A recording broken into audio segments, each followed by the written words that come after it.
Hey Hitler, it's Lucas out of Michigan. So one of my testicles is way smaller than the other one. Like, let's put it in perspective. It's like a kiwi and then a grape.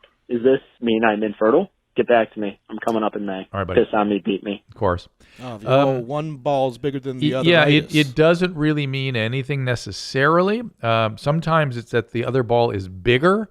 Like there's a cystocele, like a cyst in it that makes it feel and seem bigger, or the epididymis is bigger, and the testes themselves are actually the same. However, I would go get this evaluated because there could be issues with torsion and blood supply, or maybe your testes didn't descend till late, which is something the doctor should know about. So I would just go get it checked out and see a urologist. I don't think you're going to get a real explanation. I don't think it's going to amount to anything, but I do think it should get checked out. What is the possibility? I mean, not possibility, but what is the effects of having a testy not descend? Yeah. Cancer. They become cancerous, so you have to bring them down. And even a testy that spent time in the wrong place, I worry about. That's kind of what I was telling him, to sort of make sure a urologist looked at it and thought about it a little bit. It's unlikely to be a big deal, but I will piss on you, beat you, Lucas. Thank you for that. And while we're on the subject, because I feel like we do such a good community service in educating, the all the people out there. The masses. Oh, I didn't. Speaking of the masses, I didn't promote the new T-shirts and stuff. Don't worry. Those are going to be on bumpers at the beginning of episodes moving forward. But right. I mean, for dudes, because I know whenever, like, any little thing where if I feel something on my dick or balls, I'm like, oh my God, I'm dying of cancer. Yeah. So what are good tips for checking out your nuts at home? Okay. Know that all particularly young men freak out about that. It's sort of a weird area of the body, and they can see it and feel it, and so they're and it's a very important area, so you're very preoccupied with it. As I said, there's lots of neurological activity. I think I've explained to you guys before that what happens when people are coming out of a coma, men are coming out of a coma. Yeah, they start touching their dick. So it's let's just say there's a lot of energy in the male right there, as if you didn't know. And so the testes, they should, first of all, they should be smooth, mostly smooth, right? But they have all right, let's look at a picture of the testes. So you can describe it to them. They have a cap on them called the epididymis. So they're not strictly smooth, and they flip around in the ball sack, as you guys call it. Okay, look, there you go. So you see how there's some irregularity at the top there. This guy. Yeah. The old... Yeah, and there can be other things in there. There can be swollen veins, and there can be cysts and stuff. And these can be essentially what I want you to think about is anything soft in there is good. Anything smooth and soft is normal.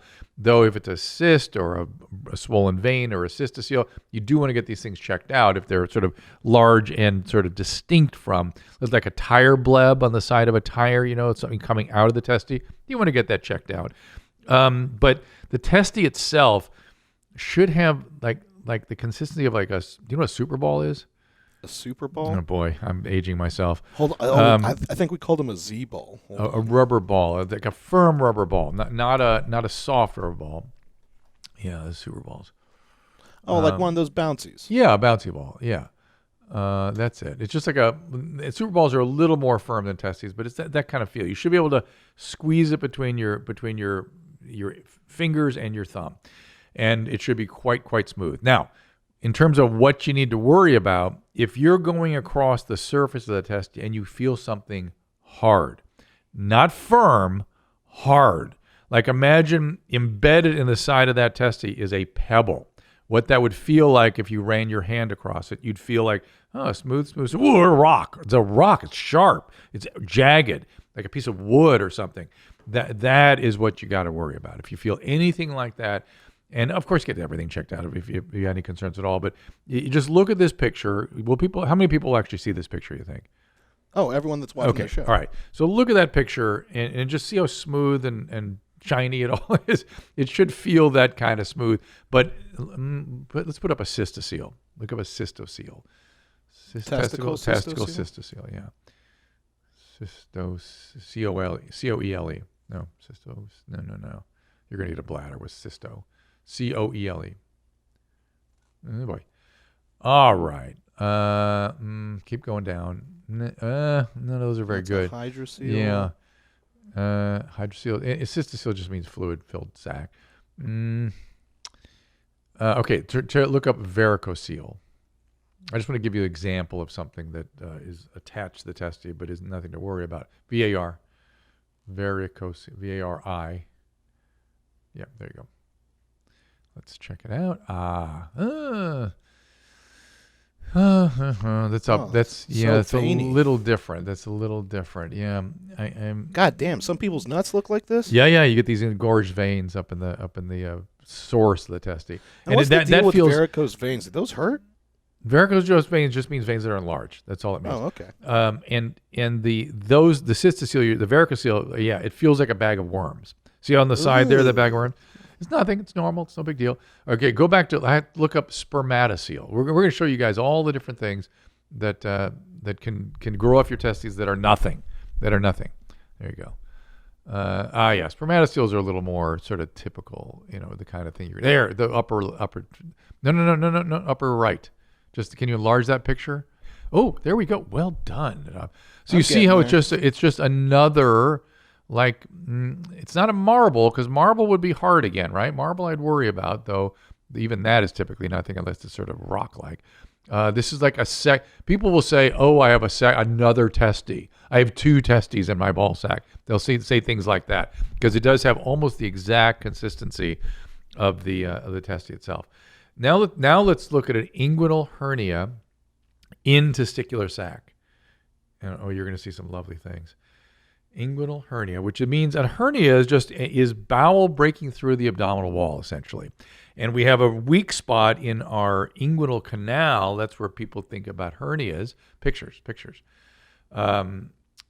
we go. There you go. That's a baby. Let's see an adult. Oh, I think that baby's got 2 dicks. No, that baby has an undescended testicle. See? Yep. You know what? The head of the dick looked very similar to the undescended testy. My bad. Okay, so there you go. Yeah, that's what I wanted. So you see the bowel breaks through the abdominal wall and can get all the way down in the testicular sac. So you can also seal a little soft piece of something in there that kind of moves around. If you lie down, it goes away maybe. And that's the other thing that can show up in the testicular sac. And when people say, I get people all the time going, I have another testy in my ball sack. No, you don't. You have either a spermatocele or you have a hernia. You might be a varicocele or something that you don't really understand what you're feeling. So a lot of other things can get in the testicular sac that are not anything to worry about. None of these things are hard. They're all very soft, okay? Does that help you enough? You good now? Yeah, I think right. We've educated the masses. We've done it.